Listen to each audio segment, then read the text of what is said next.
My name is Devin James. I am the president of the Unified Voices Under God's Dominion Gospel Choir. That is the organization in which Courtney was a member of.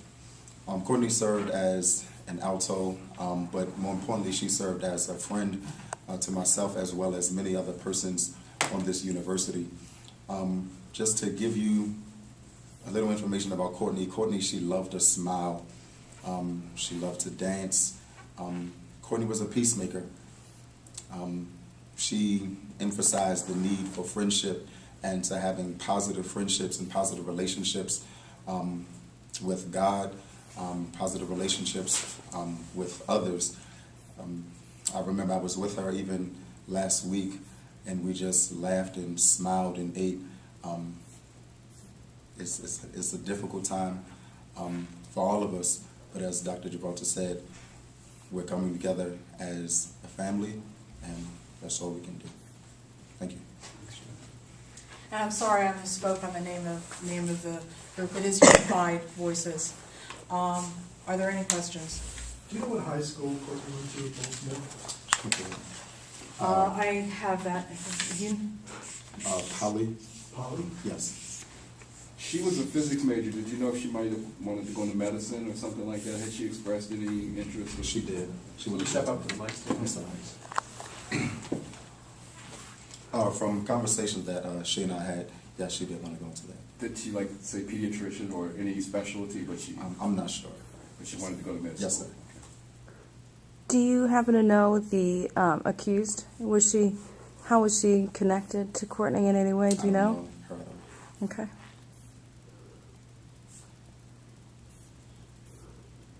How did she come to join the group? I mean, when she got here, was this group already around and she sought you guys out, or did you seek her out? How did that work?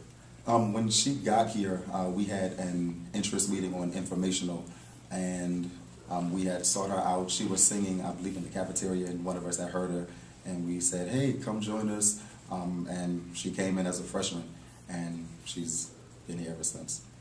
Is there something that stands out? I mean, you talked about with being with her last week. I mean, is there, usually when you have a good friend, there's something that you always think about when you think of that person. Is there something about Courtney that you recall like that?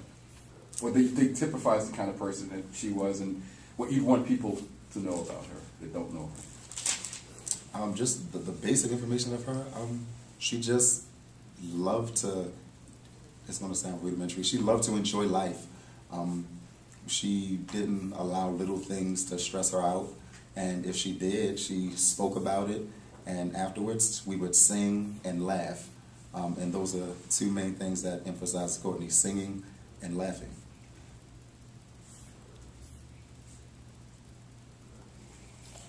Any other questions? For President Gibraltar, I mean, when is the last time the campuses had to deal with something of this gravity? We had, well, obviously, you probably remember in September when Derek Shealy died as a result of an injury sustained during football practice. Prior to that, we had another incident off campus in April of 2010 where Brandon Carroll was the unfortunate victim of a shooting, and he died. She mentioned university was taking action in line with its procedures. Can you go into that anymore?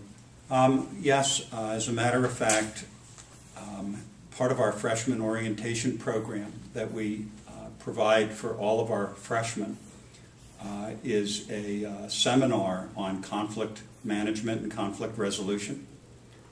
And it is something that is part of the National Coalition Leadership Institute.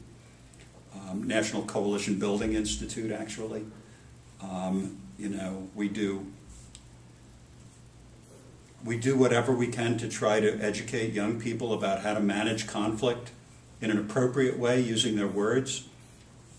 The difficulty, as I said earlier, is that we don't always have control over,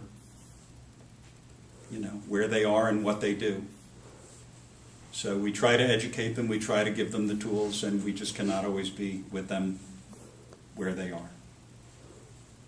Do you have a message for parents of students right now about the safety?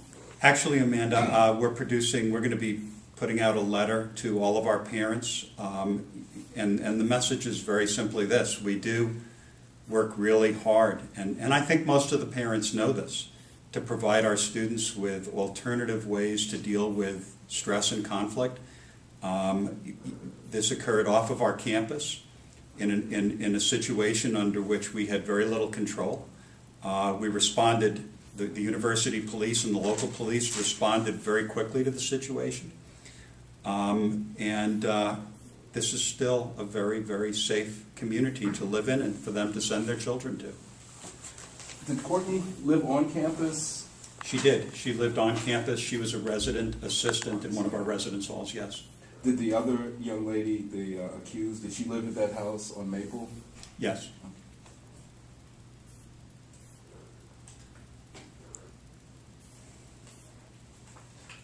How are the other students dealing with this? Well, I mean, the other students that I've spoken to are shocked. They're sad. They're hurting.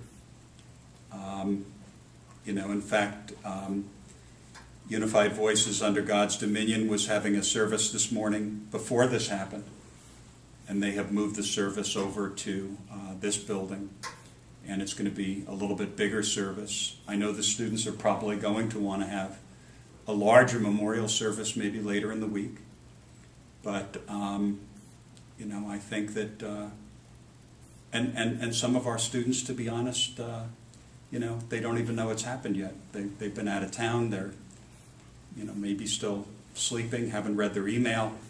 So I think that this is something that people are just really becoming very aware of now, except for those people who are very close to Courtney to begin with. Will classes be held as normal tomorrow? At the present time, yes. Do you know if it was a party at the house, or was she just visiting that young lady? I don't know, and this is all part of an ongoing C3I investigation, and I know that they'll release information as they have it. So, no, I don't know.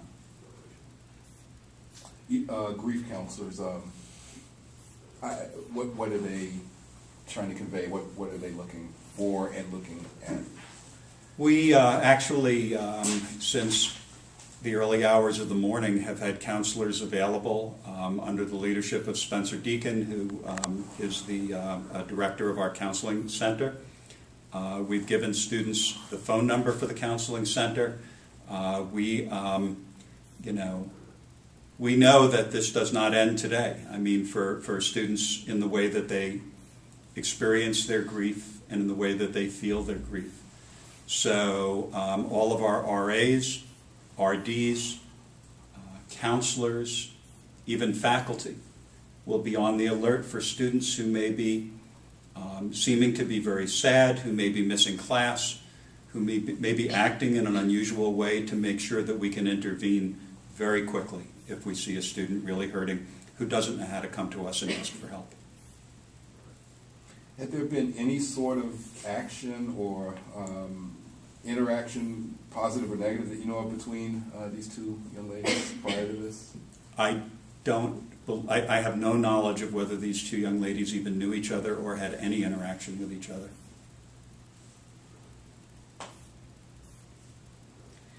Any other questions? Thank you very much for Thank you. coming. I've given you all my